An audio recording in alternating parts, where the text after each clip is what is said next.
Сәлем бәріне, қалдарыңыз қалай? Бүгін мен сіздермен үй жағдайында арзан ингредиенттен және де шашымызды қалай тез және оңай өсіріп, табиғи жылтырлығын қалпына келтіруге болатын масканың түрімен бөлісетін боламын. Бірақ егер сіз менен тағы да осындай тағы басқа қызықты ақпараттар, рецепттер алғыңыз келсе, ең алдымен менің каналыма тіркеле кетіңіз және лайк баса қойыңыз. Сол кезде сіз жаңадан салынған видеоларды өткізіп алмайсыз. Видеоны соңына дейін қарайтын болсаңыз, арасында мен сіздер үшін пайдалы лайфхактармен бөлісіп отыратын боламын. Алмаған деген сұрақтарыңыз не болмаса сіздердің білетін рецепттарыңыз болса, міндетті түрде комментарий бөліміне жазыңыздар. Мен жауап беріп, сіздердің рецепттарыңызды пайдаланып көретін боламын. Және де менде сіздерге бір өтініш, комментарий бөлімінде кейбір көп келіп жатады. Өте көп сөйлейсің, былшылдамай тез-тез болшы, осындай өте жаңағыдай ауыр сөздер жазып жатасыздар. Жарайды, мен оны түсінемін.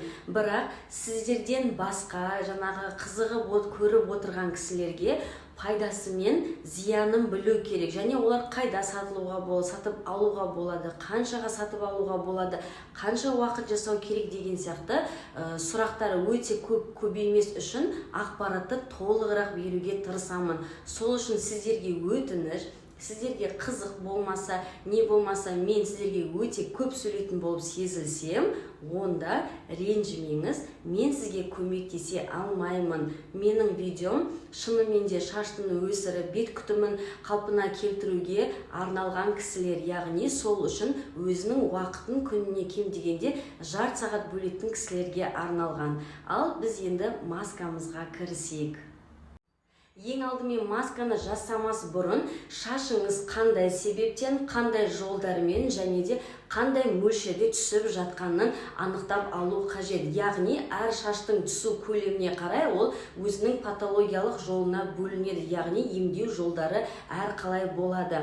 Мысалы ретінде өте көп жұмыс жасап, аз ұйықтайтын кісілер, емізулі аналар, жаңағы бір қайғылы оқиғаны естіп, тез арада стресс алған жандар, гормональный сбой, аяғы ауыр кезде, осындай жаңағы майда заттардан пайда болған жаңағы шаш түсуі, оның жолын маскамен міндетті түрде емдеп қалпына келтіруге болады. Егер де сіз осы сатыларға жататын болсаңыз, онда сіз міндетті түрде осы масканы жасай беріңіз, сізге көмегі тиеді, ол жағын сіз уайымдамаңыз.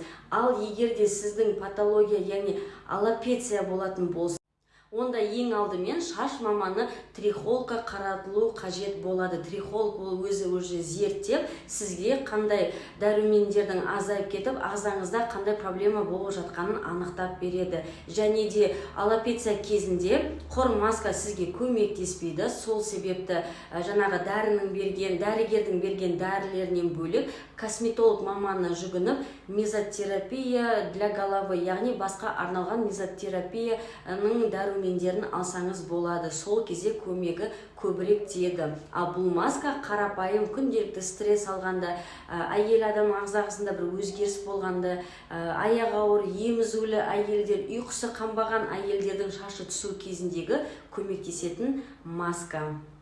Негізі технолог мамандары зерттеу кезінде ең көп 80-90% шашты өсіретін және жылдам әсер беретін ингредиент ол күріш деп тапқан. Ол уже дәлелденген. Сол себепті күріштен жасалған масканы қорықпай жасай берсеңіздер болады. Және де ешқандай кері әсері жоқ.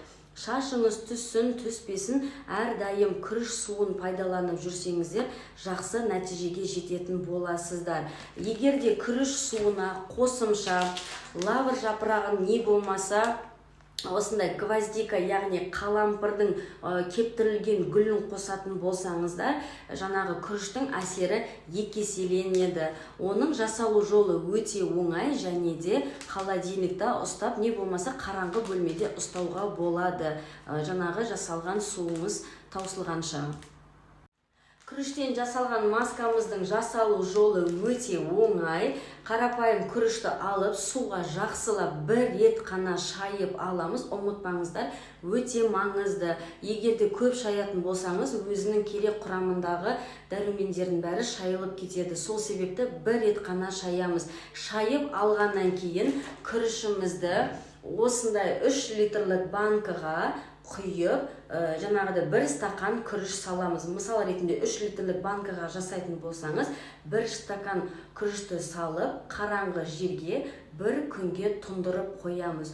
Тұнғаннан кейін күрішіміз суының түсі өзгереді. Сол сумен басымызды жуғаннан кейін шайып отырамыз. Қанша уақыт деп сұрасаңыздар, әр бас жуған кезде, яғни сіз аптасына 2 рет жуасыз ба, 3 рет жуасыз ба, күніге жуасыз ба, пайдалана беріңіз.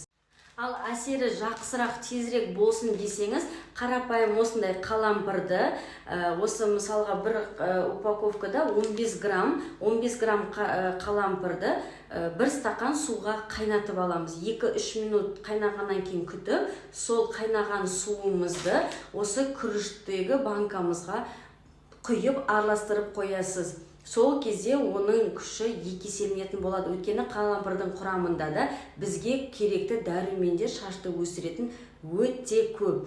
Сол себепті осы сусабыннан кейін осы күріштің суымен шаятын болсаңыз, шашыңыз міндетті түрде қалыңдап, өсіп, жылтырап, тез өзінің реңін қалпына келтіретін болады.